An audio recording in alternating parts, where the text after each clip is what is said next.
Boker Tov, il est 8h, heure de Jérusalem, 7h, heure de Paris. C'est l'heure du premier journal d'information sur Studio Kalita, relayé par Radio J. Et tout d'abord, une première information qui est tombée il y a environ une demi-heure. Une jeune fille de 14 ans affirme avoir été poignardée ce matin par un Palestinien dans le quartier d'Armon Hanatziv, dans le sud-est de Jérusalem. Elle n'a été que très légèrement blessée, mais hospitalisée. Les forces de sécurité israéliennes sont actuellement à la poursuite de son agresseur, mais elles vérifient également la version de la jeune fille. Le Shin Bet israélien a tenu à préciser hier soir que l'État d'Israël avait les moyens technologiques et autres de détecter des tentatives en provenance de facteurs étrangers désirant influer sur le résultat des prochaines élections législatives. Cette précision est intervenue à la suite de déclarations faites hier par le chef du Shin Bet, Nadav Argaman, selon lesquelles un État étranger pourrait vouloir s'immiscer dans les élections législatives du 9 avril.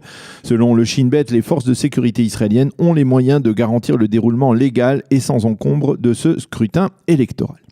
Et justement, la campagne électorale nous fournit chaque jour un lot de quotidien de révélations, et une révélation de cette dernière heure lors d'une réunion hier de l'état-major électoral du Likoud. Binyamin Netanyahou a demandé aux responsables du parti de lui laisser une plus grande marge de manœuvre, y compris dans la composition de la liste électorale du parti aux prochaines élections. Monsieur Netanyahou voulait intégrer en effet dans cette liste 2 candidats de l'extérieur qui n'auraient pas à franchir l'obstacle des primaires. Il s'agit de personnalités particulièrement séduisantes qui pourraient attirer des voix au sein du Likoud, mais la commission constitutionnelle du Likoud ne lui en a validé qu'un seul. M. Netanyahou a expliqué à l'état-major du Likoud hier que les fondateurs de nouveaux partis tels que Benny Gantz, plus à gauche, et Naftali Bennett, plus à droite, étaient de facto libérés du joug des primaires et qu'ils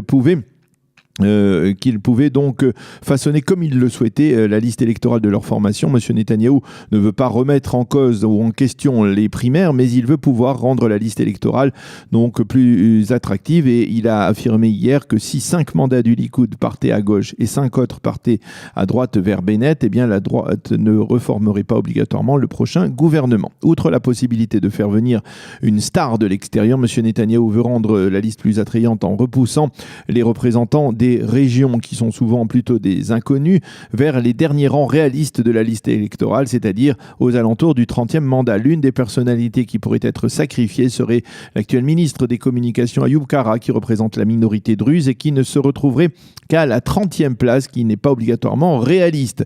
Enfin, on a appris que le député arabe israélien Ahmed Tibi a demandé à quitter la liste arabe unifiée, à former un groupe parlementaire individuel, une décision qui d'ores et déjà provoque la colère dans les rangs de la liste arabe. Et puis à propos de Benny Gantz, celui-ci avait envisagé de s'exprimer pour la première fois solennellement devant les Israéliens avant la fin de cette semaine, mais apparemment il faudra encore s'armer de patience. Le général de réserve Benny Gantz, ancien chef d'état-major, attend en effet une réponse importante de son prédécesseur à la tête de Tsahal, le général Gabi Ashkenazi, qui pourrait lui aussi entrer dans l'arène politique et peut-être même donc dans le parti Résilience d'Israël, fondé il y a quelques semaines par Benny Gantz. Il y a 2 semaines, on pensait qu'Ashkenazi ne se lancerait pas dans cette campagne électorale, mais apparemment il est sollicité de très près par Benny Gantz et pourrait donc accepter de le rejoindre. Les pressions ont porté leurs fruits. Les coupes budgétaires qui devaient affecter le budget sécuritaire en Judée et en Samarie ont été annulées.